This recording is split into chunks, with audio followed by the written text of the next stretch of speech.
Exactamente a las 12 te digo. Perfecto.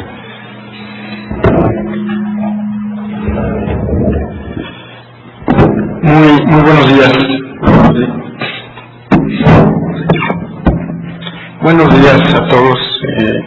Sean bienvenidos a una sesión más de nuestro seminario de casos relevantes en el Instituto de Investigaciones Jurídicas. Tenemos el día de hoy la distinguida presencia y el honor de contar con Eduardo de la Parra, que es precisamente un estudiante del doctorado del Instituto de Investigaciones Jurídicas, en un momento avanzado de su investigación doctoral y especialista en temas de propiedad intelectual. Eduardo ha gentilmente aceptado nuestra invitación. El día de hoy, el maestro Eduardo de la Parra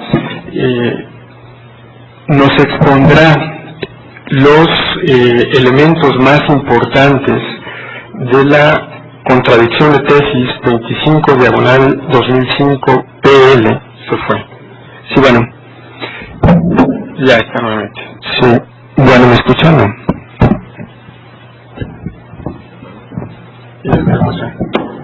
Bueno, pues entonces se lo ha apagado.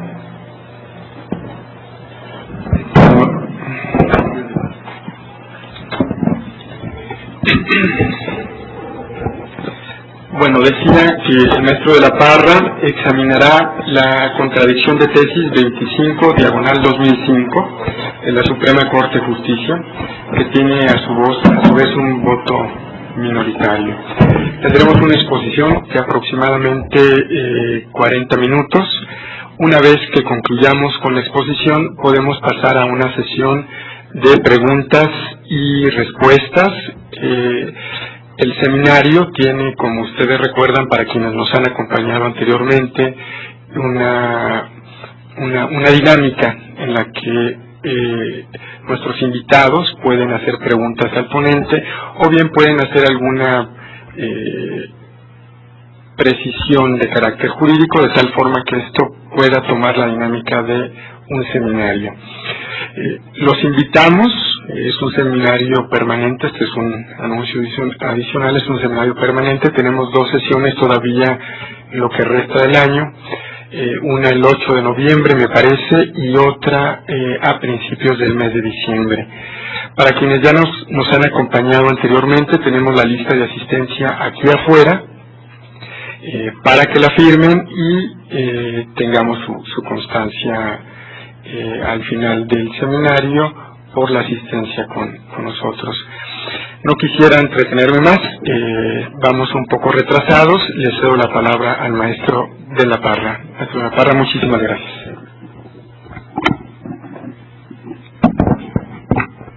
Bien, antes que nada quisiera agradecer la invitación del Instituto de Investigaciones Jurídicas, del doctor Ibarra y del doctor Nazarén, para participar en este seminario que ya poco a poco se va volviendo tradicional y esperemos que siga durante mucho tiempo, de esta cuestión de ir revisando lo que hacen nuestros máximos tribunales, cómo resuelven los asuntos, contrastar puntos de vista, analizar los votos minoritarios, que creo que enriquece mucho.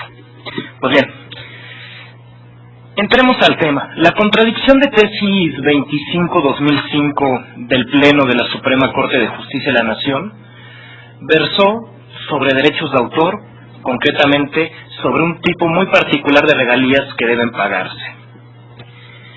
¿Qué hace relevante este asunto de la Suprema Corte? Primero, de este asunto se deriva las primeras jurisprudencias que tenemos en derechos de autor en México, desde que regulamos los derechos de autor en el siglo XIX.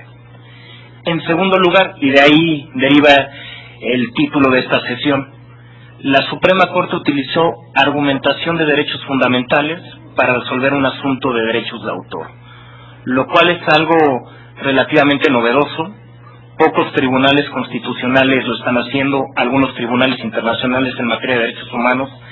Es una tendencia novedosa y esto también pone de relieve lo destacado de esta resolución. Normalmente en este tipo de seminarios pues se inicia exponiendo las circunstancias del caso, los puntos que estaban en discusión para posteriormente ver cómo decidió el tribunal. En este presente asunto, pues vamos a tener dos preámbulos básicos para poder entrar al análisis de la sentencia. El primero, el fenómeno de la interacción entre los derechos fundamentales y la propiedad intelectual. Y el segundo preámbulo son las circunstancias del caso concreto. Veamos el primero de estos preámbulos, la interacción entre derechos fundamentales y propiedad intelectual. Normalmente se veían los derechos fundamentales y la propiedad intelectual como disciplinas jurídicas totalmente aisladas. Si revisamos la mayoría de los libros de textos, de los tratados, de los estudios sobre derechos fundamentales, no encontraremos prácticamente ninguna referencia a la propiedad intelectual. Y lo mismo, si revisamos los libros en materia de propiedad intelectual, no encontraremos ninguna referencia a derechos fundamentales, si acaso referencias mínimas a la libertad de expresión o al derecho a la cultura, y hasta ahí. Este inicial tratamiento aislado ha sido superado. Cada vez son más los asuntos que los tribunales se les plantean cuestiones de propiedad intelectual relacionadas con derechos fundamentales, y cada vez son más los casos en que estudiosos de la propiedad intelectual o estudiosos de los derechos fundamentales comienzan a mezclar estas líneas de investigación. ¿A qué se debe esta tendencia actual de estudio conjunto de derechos fundamentales y propiedad intelectual? Primero, a un fenómeno que muchos de ustedes conocen y han estudiado a fondo, que es la constitucionalización. Ese fenómeno de una constitución invasora, una constitución que entra a ver los conflictos en cada rama del derecho. Por ahí alguien podría decir una constitución metiche, en la que siempre en cualquier asunto mínimamente relevante tiene que ver la Constitución. Pues bueno, ahora se dice que los asuntos se resuelven a través de un prisma, de un filtraje constitucional, que a lo mejor el derecho civil, el derecho penal, la propiedad intelectual, la podemos analizar con herramientas y con métodos propios del derecho constitucional. De ahí que se habla de una tendencia de análisis a la que se le llama análisis constitucional de la propiedad intelectual. Ver cómo desde el punto de vista de la Constitución están las normas y los conflictos en materia de propiedad intelectual. Otra razón que ha dado lugar a este fenómeno, las nuevas tecnologías. Internet, tecnologías digitales, la revolución tecnológica de las telecomunicaciones, que se ha acentuado, que no ha iniciado desde la década de los 90 del siglo pasado, también ha llevado a cuestionarnos una serie de situaciones en donde la propiedad intelectual incide en la vida práctica de todas las personas e incide en las libertades fundamentales. Y por último, también ha dado lugar a este fenómeno el crecimiento, en algunos casos desmedidos, de la propiedad intelectual, aumento de los plazos de protección, materias que originalmente no estaban reguladas por la propiedad intelectual y se crean figuras sui generis para regularlas, etcétera. Ahora se discute mucho cuál debe ser el alcance, cuál debe ser el contorno de la propiedad intelectual, y nos valemos de herramientas o métodos del derecho constitucional o del derecho internacional de los derechos humanos. De este fenómeno de interacción entre derechos fundamentales y propiedad intelectual ha dado como consecuencia dos modelos para analizar y para interpretar esta situación, este fenómeno. Uno es el modelo de compatibilidad. La propiedad intelectual y los derechos fundamentales son en esencia compatibles, pero eventualmente, en algunos casos, pueden llegar a colisionar y a buscar fines diversos, como sucede no solo entre propiedad intelectual y derechos fundamentales, sino incluso entre derechos fundamentales entre sí. Entonces, este es el modelo de compatibilidad. Hay otro modelo, el modelo de conflicto. La propiedad intelectual esencialmente es contraria a los derechos fundamentales. Entonces, debemos suprimirla, debemos atenuarla a su mínimo nivel, y en un caso de conflicto, pues prevalecerá lo que se determina en materia de derechos fundamentales y hacemos a un lado la propiedad intelectual. Ante diversos fenómenos, principalmente patentes farmacéuticas, particularmente medicamentos para enfermos con HIV, se empezaron a dar una serie de discusiones que se fueron enfocando primero en el modelo de contradicción.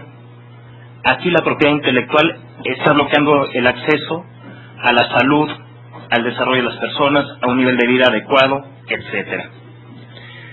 Posteriormente surgieron voces que decían no, también hay una compatibilidad.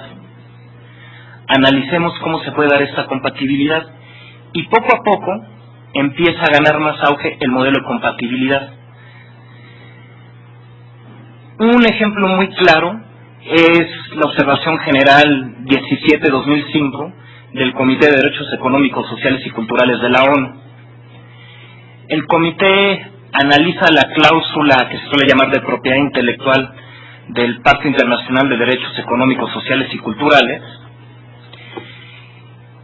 y a raíz de esa disposición que establece el derecho de toda persona a beneficiarse de los intereses morales y materiales como consecuencia de la creación de obras, este comité analiza la interacción entre derechos fundamentales y propiedad intelectual y adopta en esencia un modelo de compatibilidad, e incluso llega a señalar en algún punto de su observación general que las leyes de propiedad intelectual, como regla general, son los instrumentos por los que los estados desarrollan o implementan esta obligación internacional en materia de derechos sociales. Empiezan a darse en el mundo los primeros pronunciamientos donde se estudia la propiedad intelectual desde un punto de vista fundamental.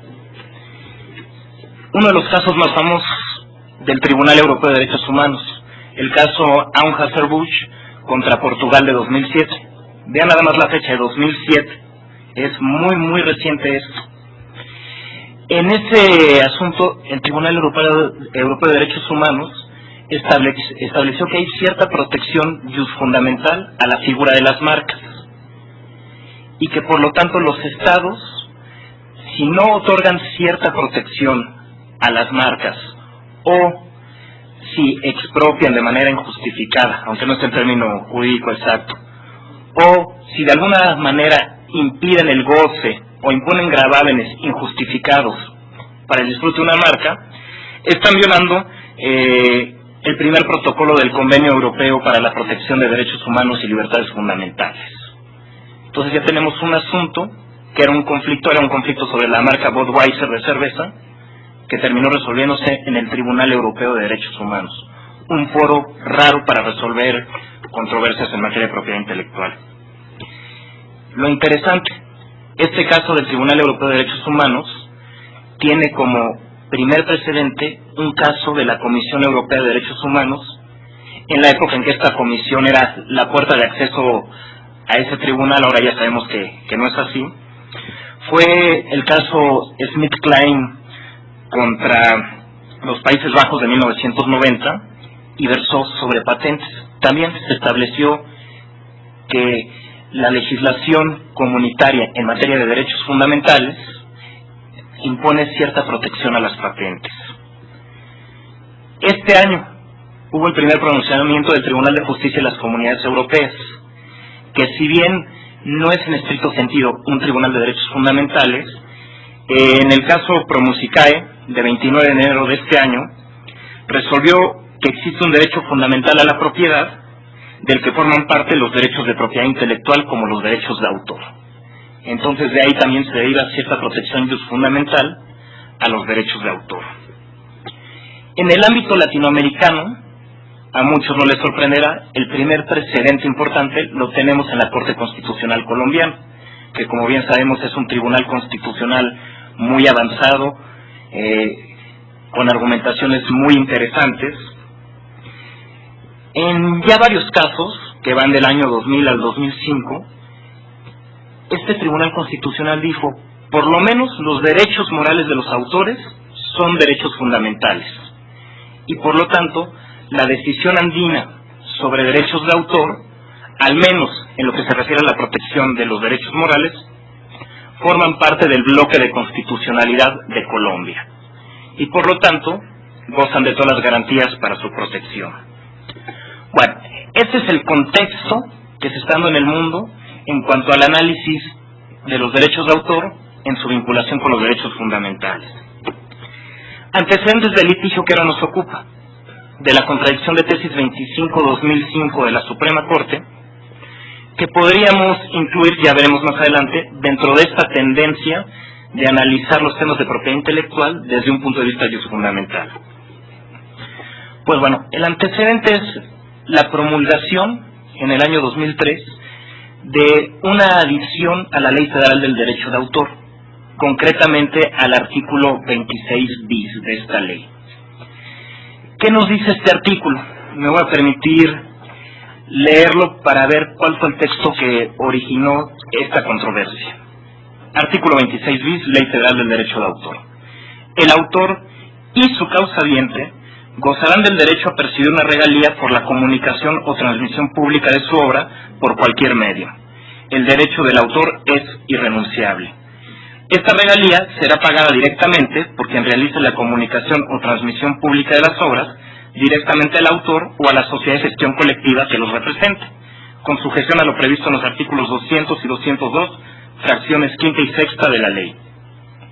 El importe de las regalías deberá convenirse directamente entre el autor o, en su caso, la sociedad de gestión colectiva que corresponda, y las personas que realizan la comunicación o transmisión pública de las obras, en términos del artículo 27, fracciones segunda y tercera de esta ley.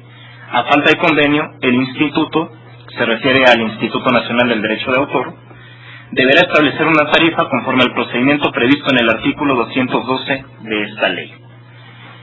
Pues bueno, se publica en el Diario Oficial de la Federación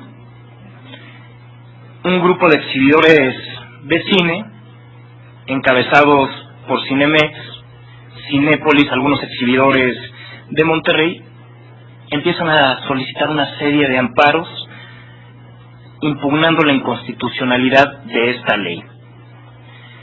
¿Cuál es su principal argumento? El artículo habla de una regalía para el autor y para su causaviente.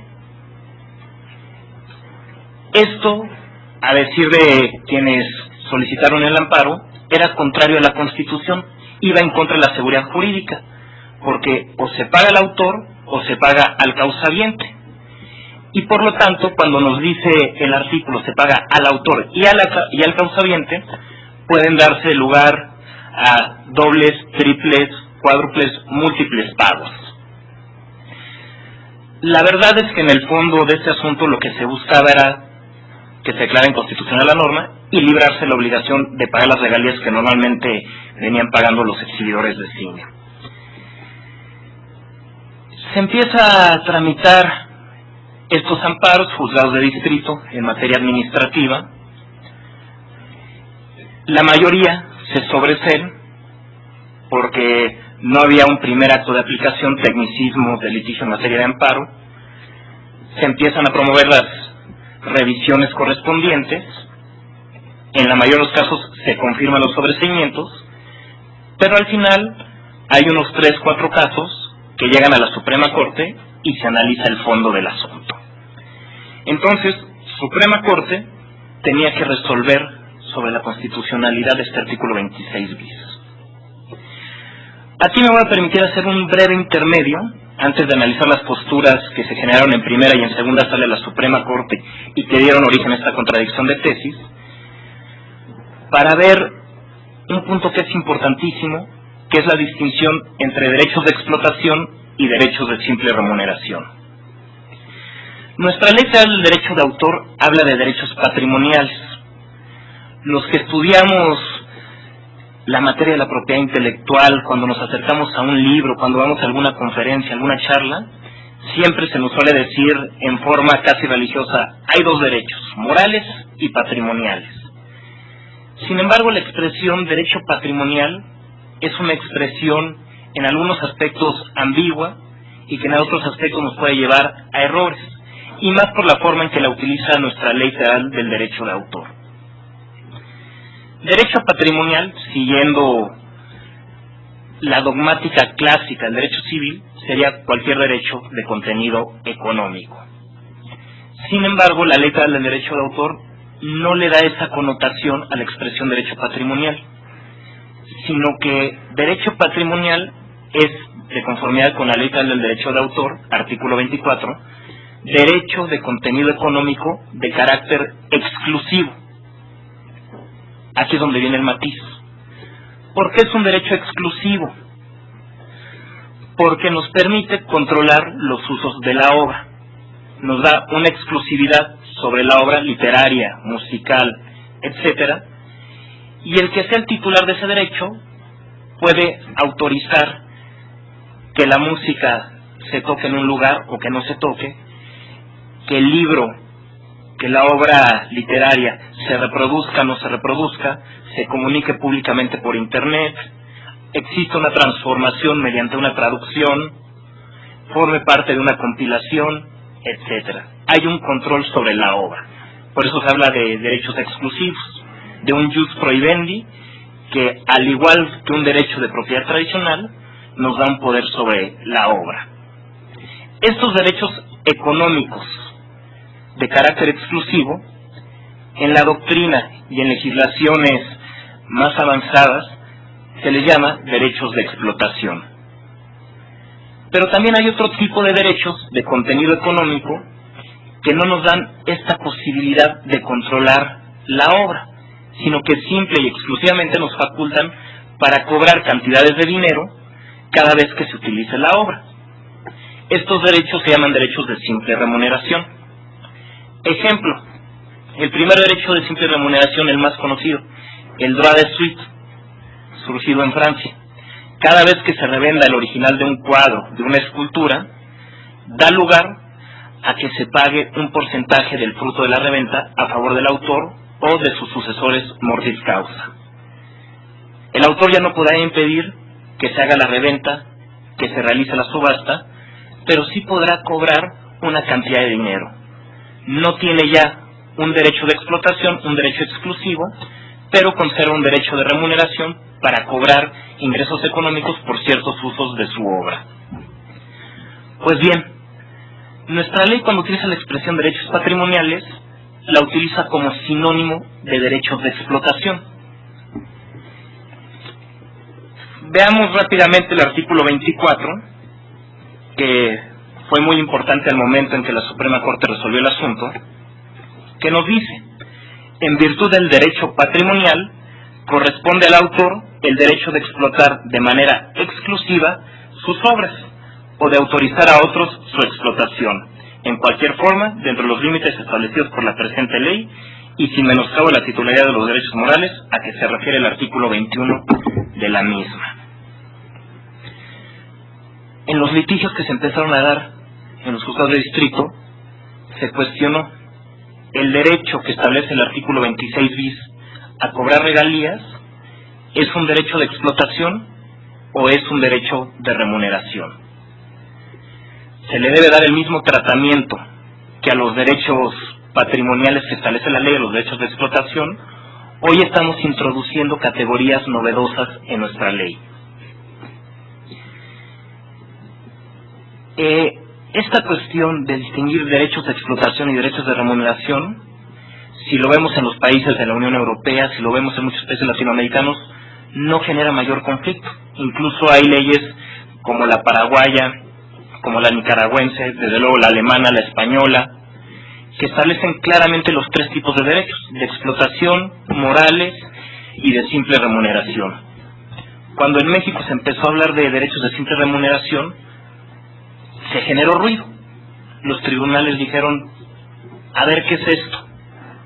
Muchos expertos en la materia les sorprendió: no, a ver, ¿cómo que derechos de remuneración? Si tradicionalmente son morales y patrimoniales. Pues bien, la Suprema Corte se tuvo que pronunciar sobre esto.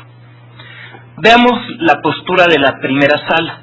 Algunas de estas revisiones del amparo se turnaron a la primera sala. ¿Qué resolvió la primera sala? Pues muy sencillo. La ley establece derechos morales y derechos patrimoniales. La ley dice que los derechos patrimoniales se pueden transmitir en vida por cualquier forma que se prevé en ella, o se pueden transmitir por causa de muerte. Aunque el artículo 26 bis hable de que las regalías se pagan al autor y a su causaviente, no debemos hacer una interpretación literal, sino una interpretación jurídica. Si hubo una transmisión del derecho patrimonial, no es lógico que el transmitente del derecho lo siga conservando. Dejamos a un lado la interpretación literal, nos vamos a la interpretación jurídica. Por consiguiente, el artículo 26 bis se debe interpretar como que la regalía la cobra el autor, o si transmitió en vida o por causa de muerte su derecho patrimonial, el causaviente. Un razonamiento técnicamente muy pulcro, sin mayor complicación, pero que no resolvía la cuestión de si el artículo 26 bis era un derecho de remuneración o era un derecho de explotación. Segunda sala dice, antes de tomar una interpretación del artículo 26 bis, hay que ver qué clase de derecho contempla este artículo.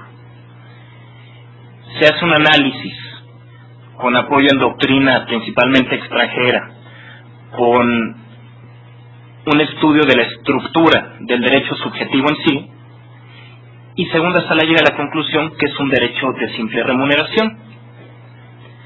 Además dice, el artículo 26 bis nos establece que este derecho es irrenunciable. Y la mayoría de los países del mundo, los derechos de remuneración se establecen como irrenunciables e intransmisibles entre vivos. Entonces, aunque el legislador no nos resuelve la cuestión de si se puede transmitir en vida o no este derecho, la palabra irrenunciable nos da una clave de lo que quería el legislador, la no disponibilidad del derecho, una cuestión de carácter tuitivo. Resuelve segunda sala, al tratarse de un derecho de simple remuneración, al existir la palabra irrenunciable, debemos de entender de entrada que no es un derecho que se pueda transmitir entre vivos. Desde luego, si se puede transmitir por causa de muerte, entonces, cuando el artículo 26 bis nos dice la regalía la cobra el autor o su causaviente, debemos interpretar que la regalía la va a cobrar el autor durante toda su vida y solo en caso de que fallezca podrán cobrarla sus sucesores mortis causa.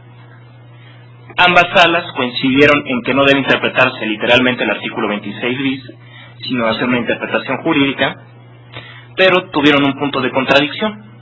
¿Se puede o no transmitir entre vivos el derecho del artículo 26 bis?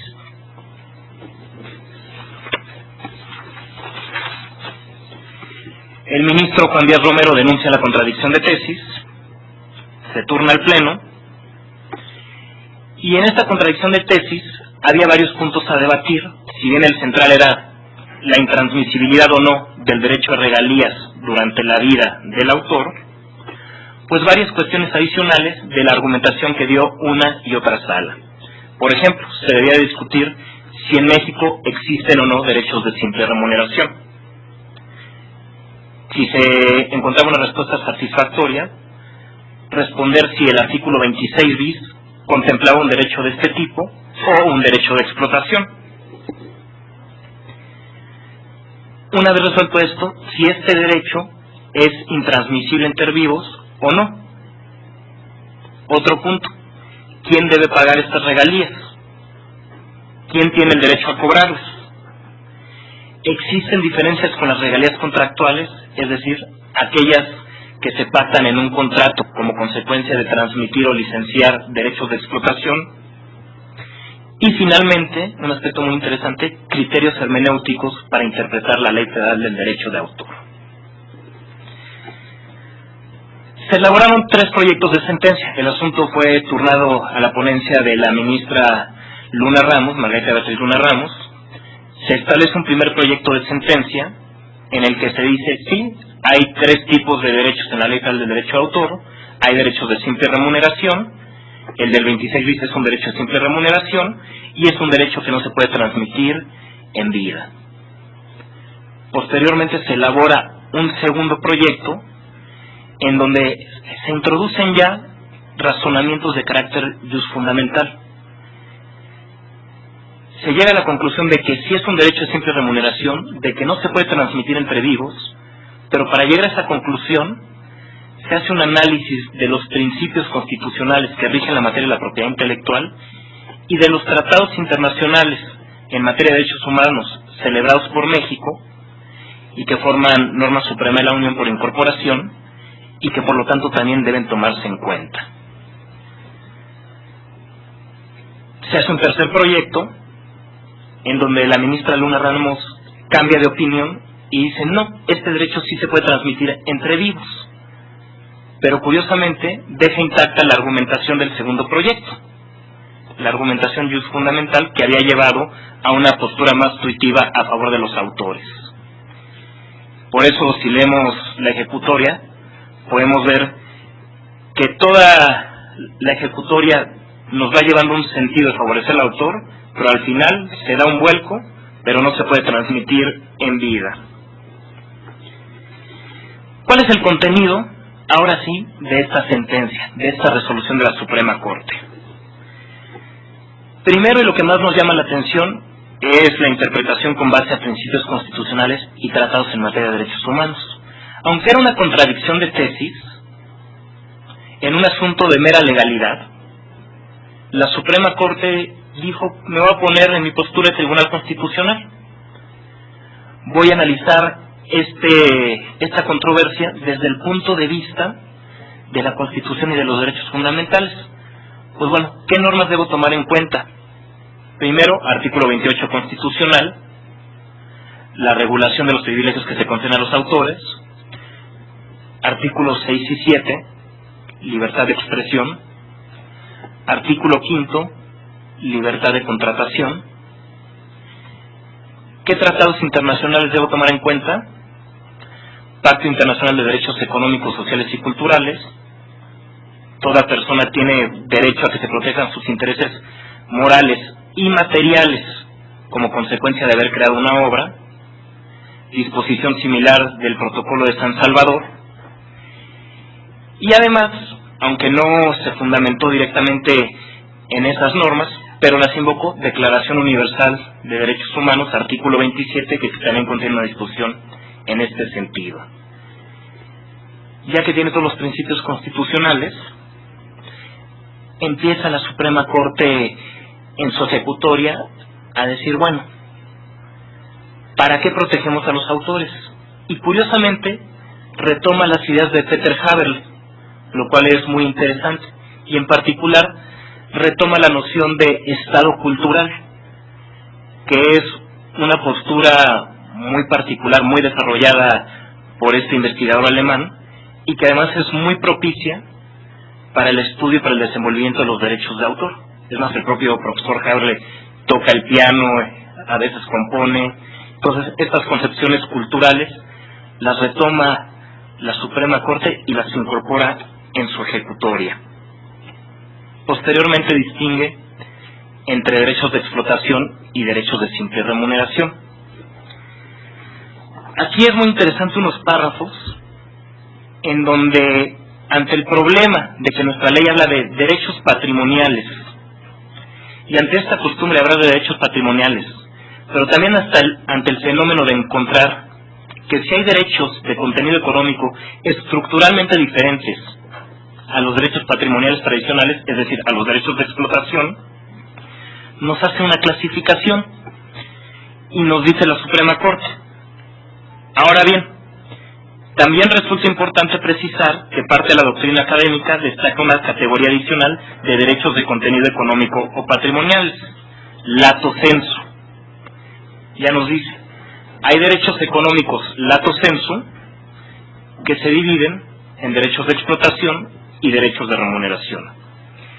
Se trata de los derechos patrimoniales de simple remuneración, que son distintos de los derechos patrimoniales de explotación, pero también claramente cuantificables monetariamente, y se traducen en aquellos que únicamente permiten al autor el cobro de ciertas cantidades de dinero cuando se realicen determinados usos de sus obras, sin que faculten al titular a autorizar o prohibir tales utilizaciones.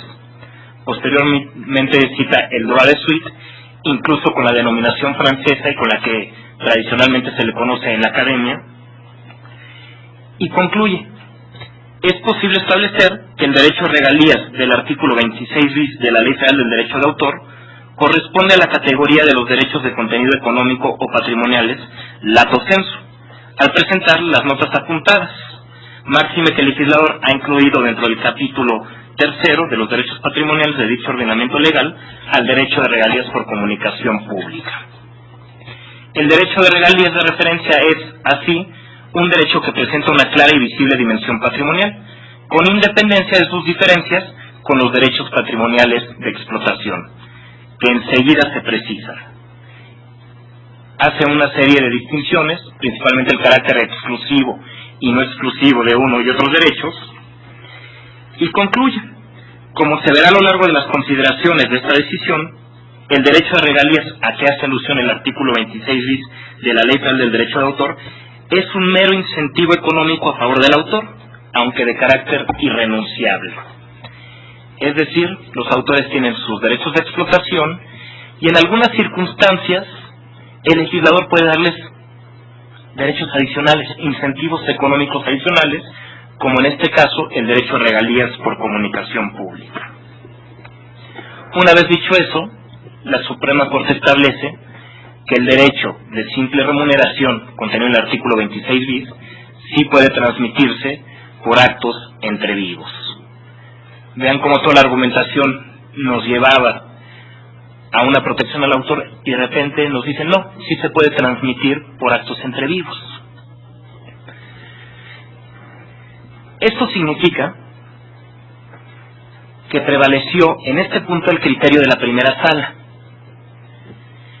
¿Cuál fue la argumentación que dio el Pleno de la Suprema Corte? 1. Laguna normativa.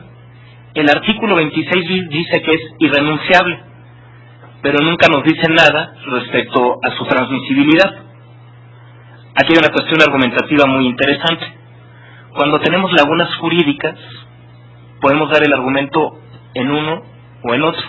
La ley no dijo que sí, pero tampoco dijo que no. Las técnicas de formar lagunas legales son diferentes. Por ejemplo, ¿qué ha dicho segunda sala? Aquí hay una laguna. La ley no nos dice si sí se puede transmitir entre vivos o no. Pero una forma común de colmar lagunas legales es la analogía. Y el artículo 22 bis de la Ley Federal del Derecho de Autor, que contiene el droit de suite y que es un derecho de simple remuneración, nos dice es un derecho intransmisible entre vivos e irrenunciable. Una analogía entre el artículo 26 bis y 92 bis nos puede llevar a esta conclusión. Por otro lado, dice la Suprema Corte, libertad contractual. El legislador no puede presuponer que beneficia más al autor conservar su derecho a regalías por comunicación pública que transmitirlo contractualmente. Y aquí hay un punto que era muy delicado y que afortunadamente resolvió bien el Pleno de la Suprema Corte. En la Ley Federal del Derecho de Autor hay muchas presunciones de transmisión de derechos de explotación. Y eso era muy relevante en el presente caso. Exhibidores de cine que debían pagar regalías, autores de las películas, guionistas, directores, compositores de la banda sonora, pero en la Ley Federal del Derecho de Autor hay una presunción de cesión a favor del productor de la película, persona moral que hace el financiamiento y la coordinación logística. Si esa presunción la aplicamos a artículo 26 bis, los autores de una película nunca podrían cobrar sus regalías porque hay una presunción de cesión. Ya desde la ley se está presumiendo que transmitieron sus derechos. Entonces, nunca tendría un poder decisorio el autor. Existía este riesgo si la Suprema Corte establecía es un derecho que se puede transmitir libremente. La Suprema Corte en el Pleno nos dice sí se puede transmitir libremente, pero ojo, siempre que exista un contrato en donde expresa indubitablemente el autor manifieste su voluntad de transmitir este derecho a cobrar regalías. ¿Qué significa? Todas las presunciones de transmisión de derechos de explotación que están en la Ley Federal del Derecho de Autor no aplican a derechos de simple remuneración. La presunción de titularidad de derechos por parte del productor audiovisual es solo de derechos de explotación, no de derechos de remuneración. Para exhibir una película en una sala de cines o pasarla por televisión, necesitamos una autorización del productor, que ejerce sus derechos de explotación y control sobre la obra, pero además de los ingresos que se deriven en taquilla, hay que pagarles regalías a los autores. Entonces esto es muy importante, porque también sucede en casos de obra por encargo. Una persona le comisiona a un autor la creación de una obra, el autor transmite su derecho de explotación, presuntivamente, según nos establece la ley, en contratos de obra por encargo, pero si en ese contrato no señala expresamente que transmite su derecho de regalías por comunicación pública, lo conserva. ¿Quién debe pagar las regalías? Quien realice el acto de comunicación pública. Exhibidor de cine, empresa de televisión, empresa de radio, restaurante, bar, etcétera. ¿Quién cobra las regalías por comunicación pública? De entrada, el autor o la sociedad de gestión colectiva a la que pertenezca, si está agremiado a una sociedad de gestión colectiva. Si en vida transmite en un instrumento expresa indubitablemente ese derecho, pues lo podrá cobrar el adquiriente del derecho. Si no lo transmite en vida y fallece el autor, los sucesores mortis causa podrán cobrarlo. Por último, nos hace las distinciones entre las regalías por comunicación pública, estas que se derivan por la realización de actos de comunicación pública, y las regalías contractuales, la contraprestación que en un acuerdo de voluntades se pacta entre el titular de un derecho de explotación y un usuario de una obra por la transmisión o permiso de utilizar esta obra. Además, la sentencia, si bien creo que no resolvió acertadamente lo de la transmisibilidad del derecho, trae algunos beneficios adicionales. Por ejemplo, se pronuncia sobre la naturaleza jurídica de los derechos de autor. Debate largo en la Academia Mexicana. Poco se ha escrito de derechos de autor, pero lo poco que se ha escrito es sobre su naturaleza jurídica. Y resuelve que no es un derecho de propiedad. No es un derecho real de propiedad. Principio de independencia de los derechos en los contratos. También muy común en materia de derechos de autor, muy claro en algunas legislaciones, más o menos claro en la nuestra. La Suprema Corte dice que cada vez que se celebra un contrato, solo están involucrados los derechos de explotación y las modalidades de explotación concretamente relativas a ese contrato. Ejemplo, si yo escribo una obra literaria y celebro un contrato de edición con cualquier editorial, solo estaré transmitiendo mi derecho de explotación en modalidad reproducción y en modalidad distribución de ejemplares materiales en soporte de papel. ¿El editor tiene derecho a hacer traducciones? No, porque el derecho de transformación me lo quedé. Solo se transmiten los derechos estrictamente necesarios para la explotación de la obra. Esto también lo reconoce la Suprema Corte de Camino. Otra cuestión interesante, también de Camino se pronuncia sobre la naturaleza jurídica de los contratos de obra por encargo. También hay mucha discusión en México si son contratos que establecen titularidad originaria de derechos de explotación al comitente o si son contratos de cesión de derechos en los que el autor, al momento de crear la obra, adquiere los derechos de explotación e inmediatamente al cumplir su encargo se transmiten a favor del comitente. Esto trae diferentes consecuencias jurídicas, pues la Suprema Corte nos dice son contratos de cesión de derechos, no contratos de titularidad originaria. Y por último, el último de estos aspectos destacables es que se generaron las dos primeras jurisprudencias precedentes obligatorios sobre derechos de autor en México. Esto es a grandes rasgos lo que resolvió la Suprema Corte y los argumentos que la llevaron a resolver en este sentido, insertándose este criterio en uno de los primeros del mundo, donde empezamos a analizar los derechos de autor desde el prisma, desde la postura de la Constitución y los derechos fundamentales. Y bueno, con eso concluyo esta exposición y pues abrimos a preguntas y respuestas.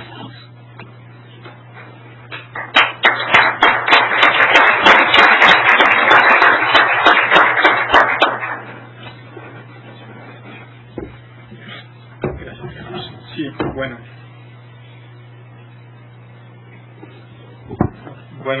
No. Sí, se escucha. Gracias. Muchas gracias, maestro Eduardo de la Parra. Ha sido muy interesante y magnífica la exposición.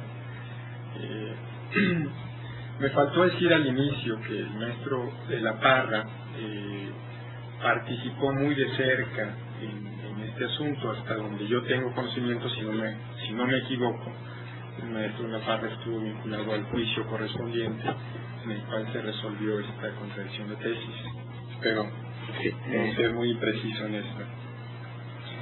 Hay una serie de puntos interesantes. Creo que la exposición inicial sobre el contexto que el maestro La Parra hace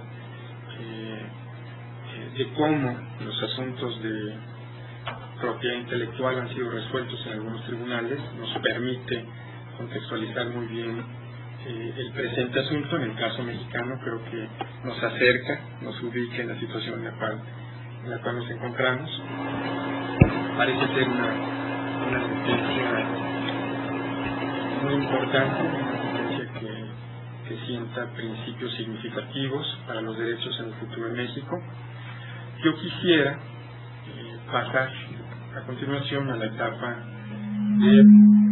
de preguntas, y de respuestas o de observaciones de los integrantes de este seminario. Está abierta pues la sesión. ¿Tenemos algún micrófono más? No, ¿verdad? Entonces yo creo que tendremos que ceder eso. Sí, y se lo regreso. Gracias.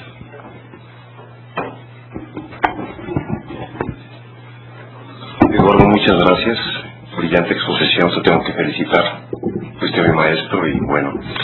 Y ahora, ¿cuál es la pregunta? Es, ¿qué pueden hacer las sociedades de gestión colectiva ante este criterio jurisprudencial para obligar a los organismos de radiodifusión al pago de regalías? Porque esto también creo que podrá tener un impacto también no solamente en las obras audiovisuales, sino en el caso de las musicales. Entonces, ¿cuál sería la salida para las sociedades de gestión colectiva de efectivamente hacer el cobro de las regalías? Gracias.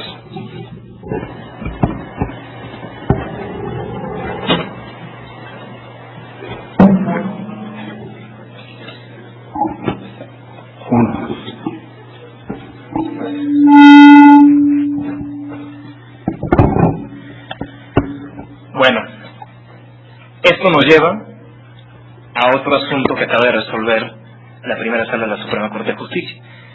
Digamos, bueno, ya tenemos claros los criterios de quién debe pagar, por qué debe pagar, cuánto debe pagar, ya está todo establecido en la ley.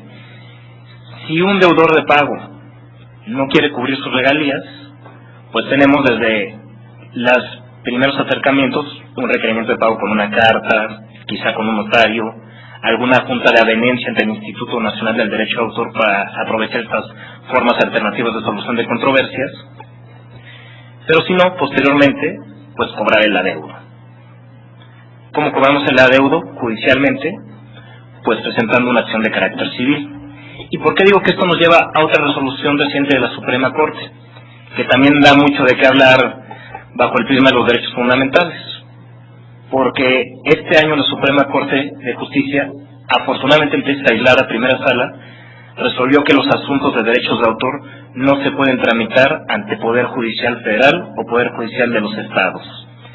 Tiene que una autoridad administrativa, por un procedimiento administrativo sancionador, imposición de multas, como lo es el Instituto Mexicano de la Propiedad Industrial, resolver sobre una violación o no a derechos de autor, llevar la correspondiente impugnación por las vías Tribunal Federal de Justicia Fiscal y Administrativa o recurso de revisión si queremos presentarlo ante el propio instituto, amparo en materia administrativa y luego, ya que terminamos todos esos años de litigio, presentar nuestra acción civil. La Corte lo estableció solo cuando la reclamación civil sea de daños y perjuicios. Esperemos que la mayoría de los tribunales lo entiendan así y no lo tomen como una postura de cualquier acción civil en materia de derechos de autor no puede tramitarse ante Poder Judicial, entonces tenemos que llevar las dos vías para después de muchos años obtener las cantidades. Desde luego les digo que esto da mucho para análisis. Creo que por ahí hay algún problema de división de poderes, aunque la Suprema Corte dijo que no. Quizá una violación al artículo 8 de la Convención Americana de Derechos Humanos, garantías judiciales, porque además es interesante. La Suprema Corte dice, el Instituto Mexicano de la Propiedad Industrial no es un tribunal jurisdiccional, no es independiente, porque pertenece a la administración pública, está controlada por sector, por presidente, incluso por secretario de Economía, pero sí puede resolver estas controversias. Cuando Convención Americana nos habla de tribunales independientes, autónomos, entonces creo que por ahí hay también una beta muy interesante de análisis constitucional y de derechos fundamentales de propiedad intelectual.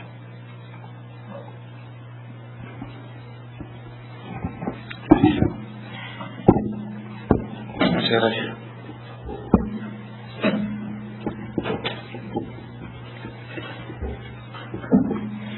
Pues igualmente me sumo a la felicitación. Felicidades por la exposición. Creo que parte de lo que motivó justamente esta contradicción, y lo anotabas en tu exposición, es la característica de irrenunciable del derecho por parte del autor. Creo que esto ha metido mucho ruido, no nada más en materia de derechos de remuneración, sino en muchos otros derechos, ¿no? Los de transmisión, patrimonial, etcétera. ¿Qué opinas tú sobre la forma en la que se ha desvirtuado de alguna forma el espíritu que tuvo el legislador, dando esta característica de renunciable a los derechos del autor, como se han desvirtuado actualmente, como se ha distorsionado esta renunciabilidad, y la posibilidad de quitarles esta característica y de decir, bueno, ok, vamos a darle al autor esa soberanía sobre su obra, sobre su derecho, y darle la posibilidad de que si en un momento dado quiere renunciar al mismo, hacerlo? Claro. No compartiría tanto la opinión de desvirtuado o no.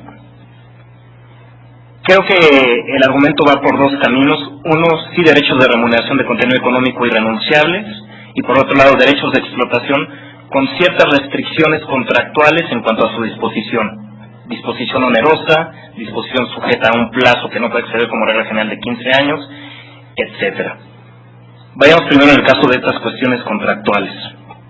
Curiosamente, es una tendencia que se ha dado en la Europa continental y en muchos países latinoamericanos ya desde hace varias décadas.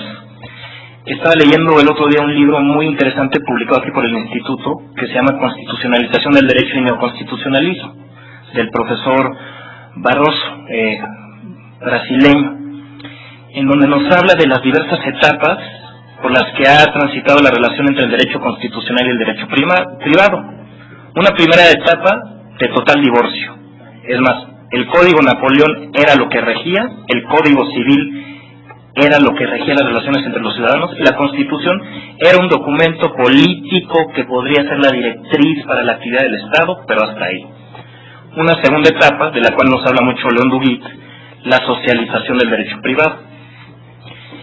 La autonomía y la voluntad tan amplia trae como consecuencia cárceles, concentración, más enriquecimiento del poderoso en la negociación, más empobrecimiento de la parte débil. Entonces empiezan a dar unas tendencias de ir restringiendo la autonomía y la voluntad.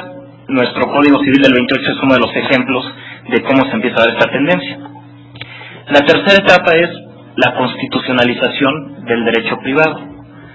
A ver, vamos a estudiar cuáles son los fines que establecen la Constitución y los tratados de derechos humanos en ciertas materias, y con base a eso vamos a regular el derecho privado y vamos a interpretar.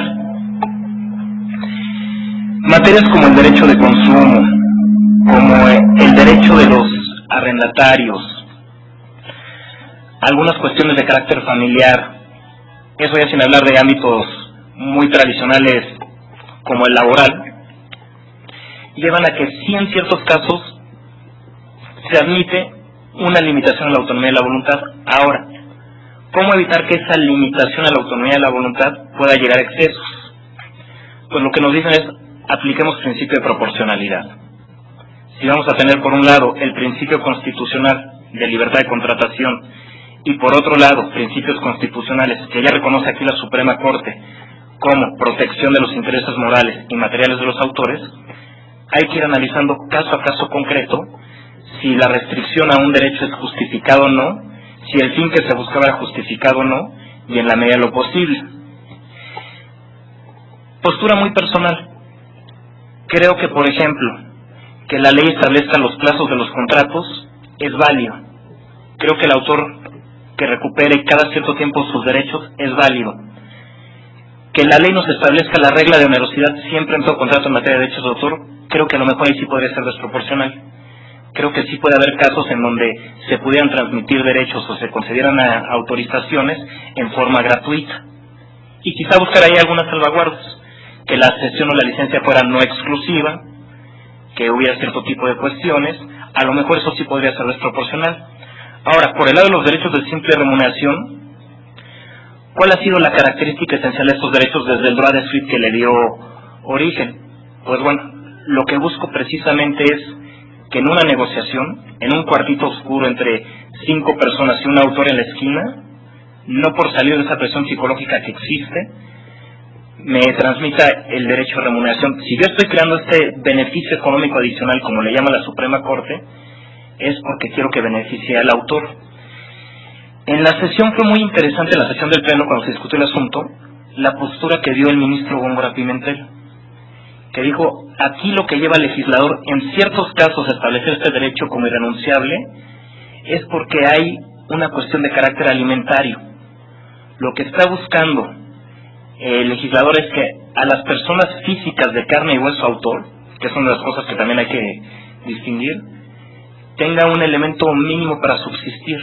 Entonces, aunque transmita derechos de explotación, hay que dejarle un mínimo, que sería el derecho a remuneración, para que cumpla otro tipo de derechos fundamentales establecidos en los tratados, como el derecho a un nivel de vida digno. Y de hecho, el Comité de Derechos Económicos, Sociales y Culturales va por ahí. Incluso en esta Observación General 17-2005 se señala eso, que los legisladores pueden libremente optar entre darle a los autores derechos de explotación, derechos de remuneración o sistemas mixtos. Todo sería válido desde un punto de vista fundamental, pero sí lo que no se puede es quitarles este mínimo para que en cualquier momento, incluso arrepintiéndose, puedan cobrar ingresos económicos por la explotación de su obra, su garantía alimentaria, que es por ahí también lo que establece nuestra ley, que los derechos de explotación no pueden embargarse, no pueden consenso y prenda, es tratando de salvaguardar este aspecto alimentario, siempre y cuando partamos de lo que se debe proteger al autor persona física y a lo mejor no hacer extensivas estas garantías a personas morales, gran industria del entretenimiento, que ahí ya la garantía alimentaria no tendría mayor razón de ser.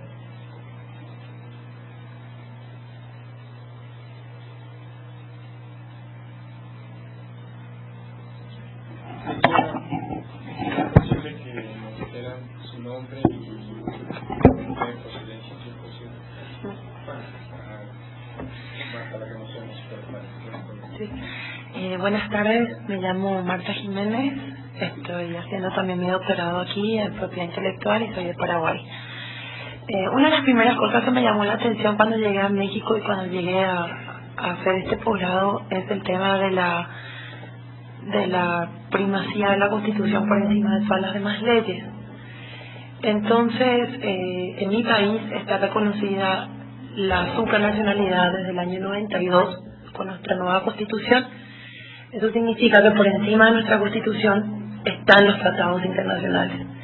Yo no me quiero meter a discutir en esas cuestiones porque no soy constitucionalista, pero sí me queda, Eduardo, como una especie de reflexión en esta vinculación que estamos haciendo a nuestra materia, la propiedad intelectual, con los derechos humanos. Ya que hablabas de que la propiedad intelectual podría tener una metodología un poco más autónoma y que no siempre se esté metiendo cuestiones constitucionales. Eso es lo que yo entendí de tu exposición en términos simples. A lo mejor podríamos empezar a pensar en esa suerte de supranacionalidad también para este lado del hemisferio, ¿verdad? No sé cuál sería tu opinión. Te repito, en mi país ese ya es un tema resuelto y todos los tratados internacionales están arriba de la Constitución. Y si estamos hablando de derechos humanos, cabría pensar en eso, según tu opinión. Claro, es una cuestión muy interesante. De hecho, también en mi protocolo de investigación manejo todo este tipo de cuestiones y da la reflexión para mucho. Podríamos aquí hacer varias sesiones adicionales viendo la postura de la Suprema Corte de México sobre la jerarquía de los tratados, que actualmente, aunque todavía no causa jurisprudencia, es Constitución, tratados internacionales en un nivel inferior inmediato y luego leyes federales. Una cuestión muy interesante de esta resolución es que muchas personas, incluyendo ministros de la Suprema Corte como la ministra Sánchez Cordero, establecen que también es uno de los principales precedentes para hablar de un bloque de constitucionalidad en México. De decir, bueno, tenemos la Constitución, pero tratados de derechos humanos, otras normas de carácter muy fundamental que nos den un bloque de constitucionalidad a favor de los ciudadanos. Como sabemos, la Suprema Corte ha sido muy tímida en esta cuestión del bloque de constitucionalidad, avanza un poco, no lo dice contundentemente, pero muchos consideran que esta tesis va para allá, que tenemos nuestra Constitución, pero además los tratados de derechos fundamentales y hay que analizar los problemas desde ahí. Ahora, ¿por qué lo interesante de estudiar propiedad intelectual con métodos de derechos fundamentales? Pues bueno, porque por un lado teníamos estas dos ramas totalmente divorciadas, como comentaba al inicio, pero que ya constantemente hablar de temas de propiedad intelectual es hablar de temas de derechos fundamentales. No nos debe extrañar que, por ejemplo, en la Universidad de Harvard, en Stanford, en universidades holandesas, quienes están empezando a tocar temas de propiedad intelectual no son los profesores tradicionales de propiedad intelectual, sino profesores de derecho constitucional que empiezan a ver ciertas cuestiones y dicen, vale la pena que me meta a estudiar esta cuestión de propiedad intelectual por su impacto que puede tener. Un ejemplo interesante, el tema de la copia privada. Por un lado hay quienes dicen, no debe existir copia privada. Cualquier reproducción, por mínima que sea, debe estar controlada por un derecho de explotación. Por otra parte, una postura más intermedia dice, sí debe existir una copia privada, no sujeta a un derecho de explotación, pero sí a un derecho de remuneración. Y por otra lado está la postura más extrema de, no debe existir ni derecho de explotación, ni derecho de remuneración, y toda copia privada, o incluso otro tipo de copias, deben ser totalmente libres. Haciendo un análisis con metodología constitucional y fundamental de ponderación, parece ser que la postura, y digo parece ser porque es parte de las conclusiones que estoy manejando en mi tesis y no termino de aterrizar, parece decir que desde un punto de vista fundamental, lo más adecuado y lo que satisface en la mayor medida de lo posible, lo que optimiza la mayoría de los principios, es el derecho a remuneración por copia privada, la postura intermedia. Entonces lo interesante, analizar la propiedad intelectual, no solo desde los criterios tradicionales de la materia, sino ver los criterios de otras materias con las que interactúa.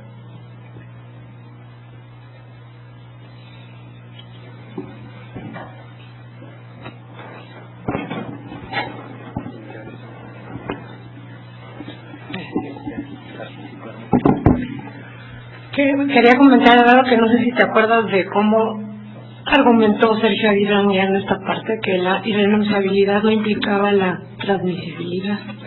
Entonces, ahí en el decir eso, que la irrenunciabilidad no tenía nada que ver con la transmisibilidad, era darle la opción, si lo dejábamos a transmisibilidad, de sí tomar el concepto de derechos patrimoniales latosos.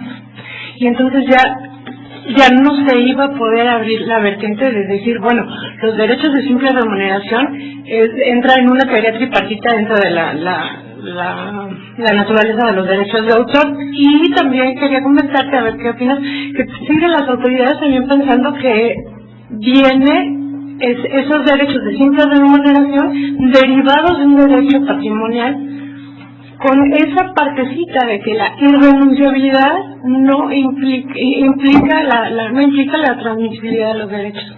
Claro. Bueno, es muy interesante. La argumentación del ministro Aguirre Anguiano también daría para un seminario completo, porque, bueno, hubo cuestiones y seminarios, uno de propiedad intelectual, otro de argumentación jurídica, etcétera, porque, bueno, por ahí, en alguna parte de la sesión, estableció una falacia que es la falacia del accidente, que se le llama en argumentación jurídica. La sesión pública del Pleno fue a los 2 o 3 días del aniversario luctuoso de Pedro Infante. Entonces dice, bueno, Pedro Infante se murió en un avionazo y en un avión de su propiedad. entonces quiere decir que no le iba tan mal. Entonces, ¿por qué vamos a darle protección a los autores si viven muy bien y hasta tienen para comprarse aviones? Entonces uno dice, bueno. Luego también cuando empezó a establecer eso de la irrenunciabilidad y la intransmisibilidad, su principal argumento tomó el Código Civil del Distrito Federal, lo revisó, sabiendo que, bueno, esto es un tecnicismo, la norma supletoria es el Código Civil Federal en materia electoral del derecho de autor, y argumentó y dijo, bueno, es que todos los derechos de autor, excepto los morales, se pueden embargar, se pueden ajenar, se pueden grabar libremente como cualquier derecho de contenido económico. Al ministro se le dio leer la ley federal del derecho de autor, que expresamente dice que los derechos de explotación no se pueden ignorar, no se pueden embargar, etcétera. Que sí sus frutos, que es cosa diferente. ¿Qué sucede aquí? Que se manejaron como dos conceptos diferentes, transmisibilidad o intransmisibilidad, y renuncia e irrenunciabilidad. Sí son dos conceptos diferentes. ¿Qué es transmitir un derecho? Tengo el derecho en mi esfera jurídica, en mi patrimonio, lo expulso y entra al patrimonio o esfera jurídica de otra persona. Eso es una transmisión. Una renuncia, expulso unilateralmente mi derecho, pero no a favor de nadie. ¿Qué es lo que caracteriza estos dos actos? La expulsión del patrimonio de alguien. Tanto la renuncia como la transmisión son solo dos especies de un género, que es la disposición del derecho. Lo que realmente se suele discutir es, ¿el derecho es disponible o indisponible? Si es disponible, no se puede transmitir, no se puede renunciar. ¿Qué es lo que sucede aquí? Fragmentamos. Pues sí, evidentemente no es lo mismo transmisión que renuncia. Si la ley nos dice que es irrenunciable, no nos está diciendo expresamente que es intransmisible. Pero si una de las propiedades de este derecho subjetivo es que no se puede renunciar, y la renuncia es parte de la disponibilidad, la nota de irrenunciabilidad nos hace ver que forma parte de una categoría de derechos indisponibles. Entonces creo que por ahí se podría resolver, además de lo que ya mencionaba, de que cuando hay una laguna en la ley, hay otros métodos, otras técnicas, mejor dicho, para colmar las lagunas más adecuadas, como pueden ser la analogía.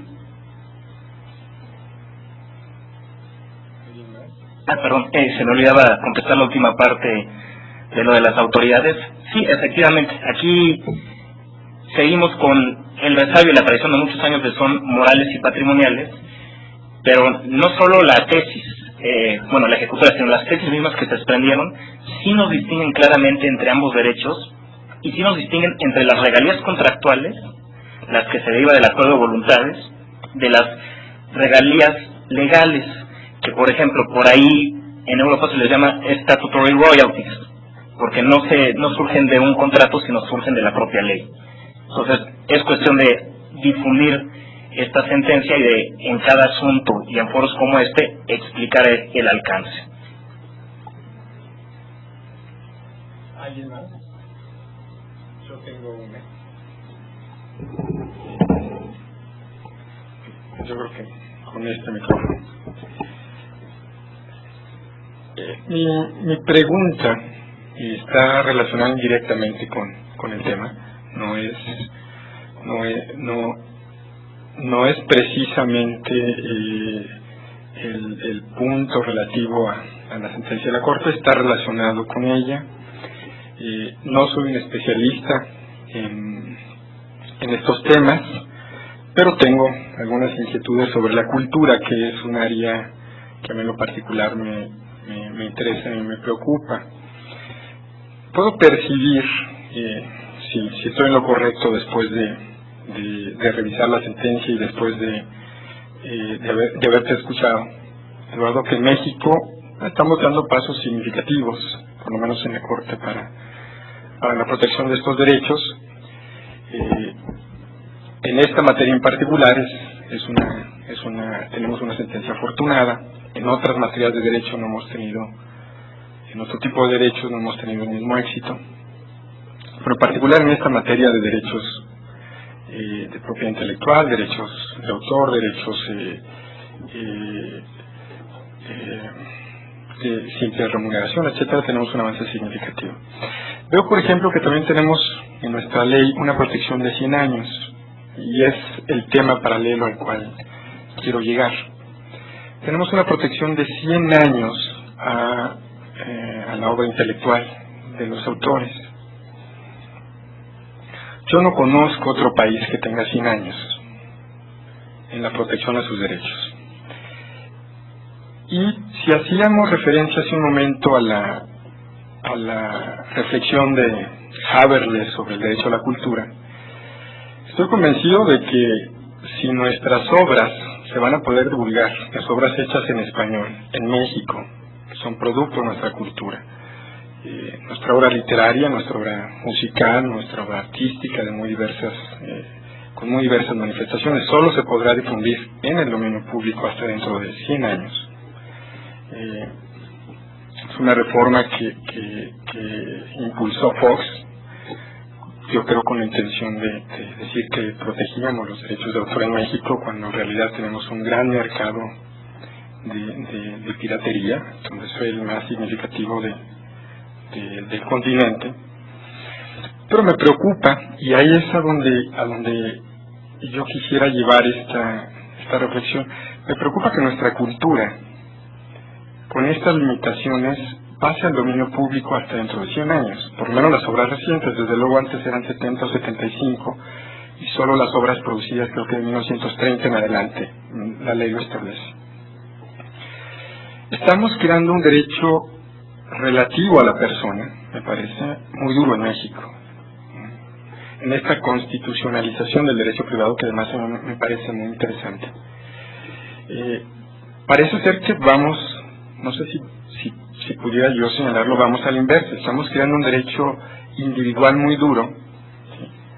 Esta constitucionalización de la propiedad intelectual, desde luego, tiene que reconocer estos derechos, pero también tendría que reconocer que un sistema constitucional debería garantizar la reproducción de la cultura del Estado Nacional al cual regula esa Constitución. ¿Cuál sería tu opinión sobre esta disposición de 100 años de protección de nuestra cultura? Y yo te pondría, yo quisiera hacerte una pregunta todavía más práctica. ¿Habría posibilidades de recurrir a esa disposición en aras de establecer, ciertamente respetar un derecho, que voy a llamar un derecho individual a la producción intelectual de cualquier artista? Pero 100 años es excesivo en el mundo. Lo que estamos viendo es sensiblemente una estandarización hacia los 70 años aproximadamente. Algunos países tienen disposiciones de 80 años. Y bueno, la pregunta es esta: aún conservando desde luego esta parte medular del derecho de la persona a conservar la remuneración de su obra, ¿podría alguien en la sociedad decir, bueno, es tiempo suficiente y es posible que esta obra pase al dominio público? No en 100 años, es demasiado tiempo. En esta reflexión de la proporcionalidad y los casos concretos a los que te referías, ¿tendríamos posibilidad? ¿O al contrario, tenemos una tendencia a hacer cada vez más rígido esto? Tendencia en la cual parece ser que la Corte, en un caso acertado, pero indirectamente podría estarse sumando. Esta es mi reflexión y mi pregunta. Bueno, es una pregunta, creo que más que pertinente, irá en el centro del debate. Como bien mencionaba, una de las razones por las que se está dando este fenómeno de estudiar la propiedad intelectual desde el punto de vista de los derechos fundamentales es el crecimiento desmedido de la materia. La regla general, los tratados internacionales lo que nos establecen es el derecho de explotación debe protegerse toda la vida del autor y 50 años después de su muerte. ¿Qué era la argumentación que estaba detrás de esto? Pues bueno, lo que buscamos garantizar es al autor su sustento básico durante toda su vida y 50 años para garantizar por lo menos a su siguiente generación. Supongamos que el autor fallece con un hijo recién nacido. Bueno, por lo menos para garantizarle 50 años a ese hijo que le deje parte de su patrimonio. Esa es la justificación original que tenemos en esta materia. ¿Qué sucede? Empiezan a crecer los plazos. En Estados Unidos es muy interesante. Tienen 70 años después de la muerte del autor. Pero ¿cuándo crecen los plazos? Cuando Mickey Mouse va a caer al dominio público. Cada vez que va a caer al dominio público, invariablemente hay reformas y se aumenta el plazo. Si nos descontextualizamos un poco respecto a cómo aumentaron los plazos, porque aquí en México nos aceleramos más, sí la tendencia es el aumento de los plazos, que creo que no es una tendencia adecuada, comparto ese punto de vista. ¿Qué hizo México? Nos fuimos a los 100 años. Superamos a Costa de Marfil, que tenía 99 años, a Colombia con 80 años, a la Unión Europea y Estados Unidos, que tienen 70 años. Creo que no es adecuado, creo que hay un gravamen, en este caso desproporcional e injustificado al dominio público, posibilidad de recurrirlo. La Constitución sí nos da un elemento muy interesante, aunque ahorita voy a hacer un comentario de derecho comparado que a lo mejor no nos da esperanzas tomando en cuenta el derecho comparado. Artículo 28 constitucional, fundamento de derechos de explotación. No se consideran monopolios los privilegios que por cierto tiempo se concedan a autores y artistas para la producción de sus obras. Entonces tenemos una limitación temporal. ¿Qué es temporal? Por ahí Jack Valenti, de triste memoria, presidente de la Motion Picture Association of America, uno de los grandes fundamentalistas que pugnaba por la protección eterna de los derechos de autor, decía: pues ¿cómo cumplimos el requisito de temporalidad? Diciendo, los derechos de autor duran toda la eternidad menos un día. Y con eso ya cumplimos el requisito de temporalidad. Creo que no es una interpretación adecuada, desde luego no era jurista, mucho menos constitucionalista. Creo que esa podría ser la vía en México. Decir, vamos a medir la temporalidad conforme a todos los bienes y derechos constitucionales que están en juego, incluyendo el acceso a la cultura. Que por cierto, el derecho constitucional de acceso a la cultura, que a veces interpretábamos ahí implícitamente del artículo 3º, etcétera, ahora ya hay una iniciativa de reforma constitucional para incluirlo expresamente, entonces sería más fácil hacer una argumentación de este tipo. Todos los bienes y derechos que están en juego, pues a lo mejor sí 100 años, haciendo una fórmula de peso, sería desproporcional el gravamen al derecho de acceso a la cultura en beneficio de la protección de los intereses materiales de los autores, y a lo mejor buscar otro término de protección más equilibrado. Pero ¿qué es lo que sucedió en Estados Unidos?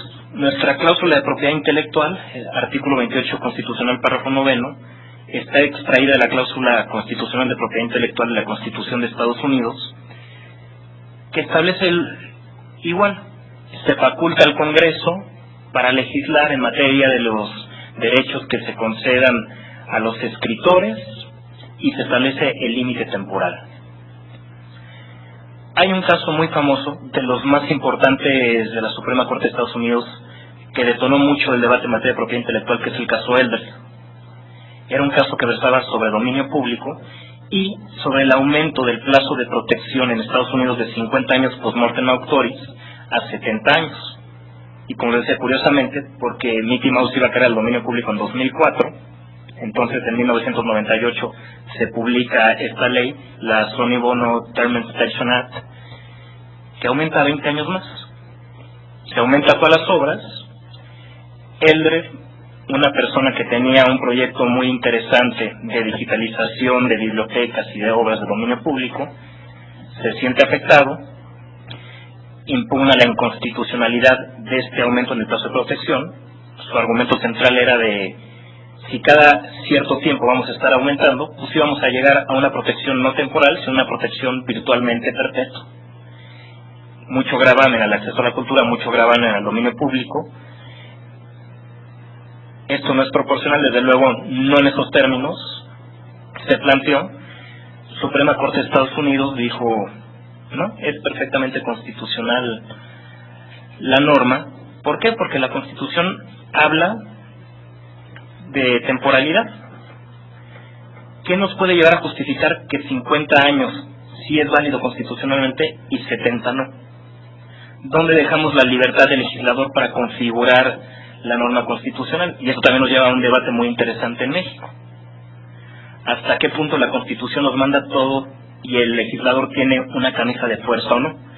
Pero desafortunadamente en Estados Unidos se dio ese criterio y aunque tengamos esta forma en México, no sé qué tanto éxito pudiera tener una alegación de este tipo en Suprema Corte.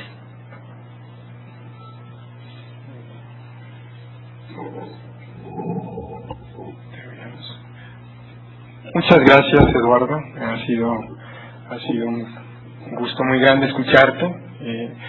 Te felicito, ha sido una magnífica exposición. Yo quiero agradecer a nuestros invitados su asistencia el día de hoy, invitarlos a la próxima sesión de nuestro seminario de casos relevantes. Les agradecemos mucho. Hasta luego.